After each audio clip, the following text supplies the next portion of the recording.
nka nikeri ya Musongati hamaze kuza amashirahamwe atandatu. Uravyumva? Amashirahamwe atandatu ayo yose duhere kuri Andover mwese murayizi. Tuje kuri Samankor mwese murayizi. Tuje kuri BMM mwese murayizi. Hari yitwa EYAR iyo nkikigira gatandatu. Ubu uya turi kwitwa Life Zone. Zitandatu zose zaje Conseil des ministres yarakorana muyumvira hanyuma oya twavuze abantu babahinga baba bamaze gukorana nabo iyumvira umwanya utakara mw'ivyo bintu nuze muribuka yo Andover yaragiye no kwitwara leta imara igihe igenda iburaya aba avocado leta hariho rubrique bita ressources minières muri budget ni yitwa uko nyene iyo rubrique mu mwaka uheze bari bashizeyo murabizi hari ikintu bita loi de règlement et compte rendu budgétaire hari amafaranga ari bari annonce avugwa hanyuma amafaranga ari annonce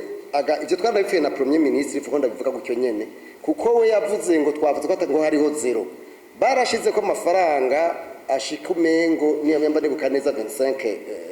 miliyari mugabo tugiye muri loi de règlement et compte rendu budgétaire nuko niyo yerekana ko amafaranga yinjira cyagatinji hariko zero nukuvuga ko atafaranga narimo gigeze ginjira mu mwaka waheze kandi batuye ko ari amafaranga uyu mwaka amakuru nari naronse d'are informel kandi do source autorisée yari kuba 220 miliyari niyo yari kuva mu Ubutare mugabo iyo byavuye bihindukira sinzi baci bakubitamwo 7 miliyari muri budget yahari iyo 7 miliyari bayishize ko rero mu bisanzwe ndababwiza ukuri abakurikirana ibya budget babizi amafaranga yinjiye mu gihugu atashizwe muri budget abagiye kwibwa ivyo mubimenye amafaranga akora bakavuga ngo yagize atagiye muri budget n'amahera abagiye kwibwa ni ama principe budgetaire ni kwavuga rero mu ncamake n'ubu turacafise ikibazo ugiye cyose muzamutarabona hariho rubrique budgetaire ressources minières aya ivyo bazobagira byose zobara mu discours ya politique ivyo mubimenye mu bintu by'ibiharuro mu bintu by'ubutunzi nta bintu bya politique niziba nibiharuro cyo uvuze ikintu ku radio sindakibone ku rupapuro cyo mbabona ko uri kuragira politique nyene y'abapolitisi nagira mvuge yuko muri secteur imyora byaravuze yuko ngo atamafaranga yinjira mu giga ca leta nyekari uko utwaye rikoma ivuze ko nyashaka gukora ama discours politique undi bwobwo muri secteur minier amafaranga arinjira kandi twebwe nka OBM nta rufaranga tubika kuri konti ya OBM amafaranga yose aca kuri konti ya OBM umuntu akeneye service yose muri secteur minier umuntu ari ha taxe yose yo muri secteur minier que ça soit ukeneye imushe zo kugira exploitation hawo Ubutare amakariye umuntu agomba kugira exportation agomba gushora ivyo amategeko amusaba kubiriha byose abirihira kuri konte ya OBN iyo konte ya OBN twebwe batuzanira bordero ya OBN ni kitasi ya OBN niyo batuzanira tugaheza tukabaha iyo service rero hariho amafaranga yinjira ava muri secteur mini ireve arashobora kuba amaprevision baba baragize atashitse mugabo kuvuga ngo amafaranga yinjira amafaranga arinjira twedikono maraporo dutanga imisi yose kazaswe raporo y'udo maswere anwe tuatanga inuzenye amafaranga bayarinjiye dukore kuri byo bitasi obere bayazanye ko batubwira ngo amafaranga yarinjiye mugabo je nshaka kumira amafaranga yarinjiye ntayabona hano na hamwe iri doye yavura de la traçabilité rero ngaha nibaza yuko mu uyu mwaka w'amafaranga ubu twatanguye ntuzenya discussion budgétaire nibagira amafaranga bayazane yose hanyuma nanuze na loi de règlement et compte rendu budgétaire izoboneka muri juin tubone ko amafaranga yagiyemo mugabo atarimwe nubu ndabivuze imbere y'abamenyesha makuru n'abantu bari ngaha twe tuzovuga ko atafaranga nimwe ginjiyemo urumva rigumye ribanga rya mwebwe n'abandi mugabo mugatubura ngo yinjiye twe tuzovuga ko atayinjiye je nibaza ko vyumvikana ikibazo si obere canke si inde obere yinjiye igomba kuyashira kuri rubrique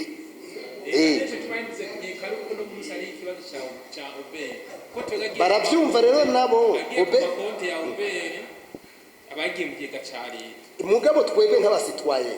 tugomba kuyabona kuri rubrique budgetaire ressources minières itahari akaba banditse ko zero baba yashije ku ruhande yagiye kwibwa niko tubifata n'abatayibwe ni question de transparence.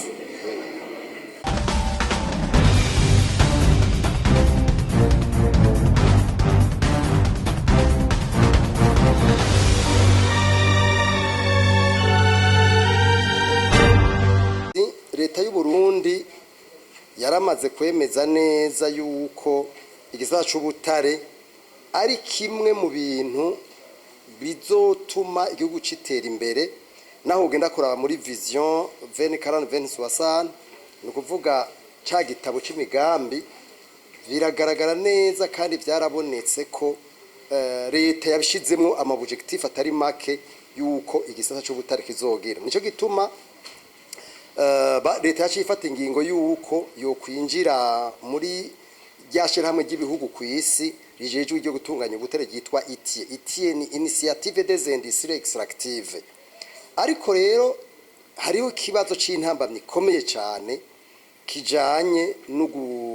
kubahiriza umwanya hamwe n'abantu b'abayescro mbabare nkoresha iryo jambo baza ngo baje mu bisata c'ubutare mugabo gacu usanga abo bantu baje n'abantu mu vy'ukuri b'abayescro kubera iki n'abakomisiyoneri ndeka kubita abayescro mugabo n'abakomisiyoneri baza bavuga ko ari bo babikora mugabo gacu usanga bazanye abantu mu vy'ukuri bataza gufasha igihugu. Ndabahakarura gasanzwe muri nka Mikeri ya Musongati hamaze kuza amashirahamwe 6 uravyumva amashirahamwe 6 ayo yose duhere kuri Andover mwese murayizi tuje kuri Samankor mwese murayizi tuje kuri BMM mwese murayizi hari yitwa EYAR iyo nkikigira 5-6 ubuya turi kwitwa life zone zitandatu zose zaje conseil des ministres yarakorana muyumvire hanyuma oya twavuze abantu b'abahinga baba bamaze gukorana nabo iyumvire umwanya utakara mw'ivyo bintu nuze muribuka yo Andover yaragiye no kwitwara leta imara igihe igenda iburaya abavocado leta harimo n'abantu babitungiyemwo kubera ivyo byo kuja kuburana leta itanga amafaranga mwiyumvire ivyo bintu donc conseil des ministres tumwanya ikora ibintu iri gukorana n'abakomisiyoneri bigahera ataho bishitse hanyuma bakaja kuburana leta igatanga amafaranga navyo niko turunguka rero murabona vision 2040-2060 dufise ico no kwita imyaka 14 ubu 2040 imyaka 14 imbere yacu uhereye kuri ntuze kuri Andover n'ubu biraboneka neza yuko kugeza kwino saha tutaravye neza ngo ducunguze umwanya umwete niho nagomba gushimikira turashobora kwisura tuva tuzosanga tugeze muri 2040 murumva n'imyaka 14 dusubiye inyuma tukaraba tuzohava dusanga tutarashikaro namwe na rero ngoma nsaba cyane cyane abantu bajejwe gufasha nk'uyu mugambi w'igihugu harimwo na ITIE bagerageze by'ukuri turabe ivyo twokwitarire so apprise ibintu twakuyemo nk'ivyigwa n'ahandi ho bigumye gutya tuzohava dusanga n'amashikiranganje ikorana isubira ikorana igumi ikorana tushike muri 2040 ataka turaronka ibi rero nakamo nteye inzego z'igihugu ndabona ko leta yaramaze kugira engagement ivyo byo mubimenye umukuru w'igihugu yaragize engagement bose baragize engagement ubu hakenewe yuko engagement bagize kugira ngo twinjire muri ITIE navuze ko ari initiative y'ibihugu bishoboke kugira ngo mu vy'ukuri ubutare tubugiremo akamaro bitugira akamaro kandi buze gufasha gushikira imbona kazoza y'igihugu ibi bintu abantu babigira nababwiye ubwa mbere umva haza abakomisiyoneri mu bantu baza mu bintu vy'ubutare mu vy'amasosiyete manini ico ni cyambere ikigira kabiri abakoye ku butare n'abantu bafise mu inyungu hariho abantu ibi bintu biramutse bigiye ku murongo baca bahomba abona umwana kawe k'abantu saba sukuvuga ngo ni leta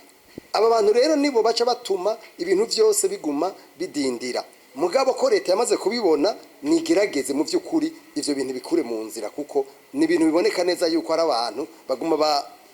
barondera ko ivyo bitagenda hari kindi cya gatatu kameme gihambaye nuko abantu abantu ubaza aha na hariya barakubwira bati hari igihe usanga amadecision avuye hejuru akaza abahinga batabanje kuyiga. Ivyo navyo birakunda gutera ingorane muri leta. Abo bantu bavuga bati nibanze bahe abahinga imbere y'uko umuntu ari muri politike hejuru atanga igikorwa, abanze bakore ku mavi tekinike y'abahinga. Ivyo rero navyo ngo biri muri kimwe gishobora gutuma ibibazo biba. Rero twebwe nk'iyi nama twagize uno munsi ni inama yo gukabura ubwenge bw'aba société civile,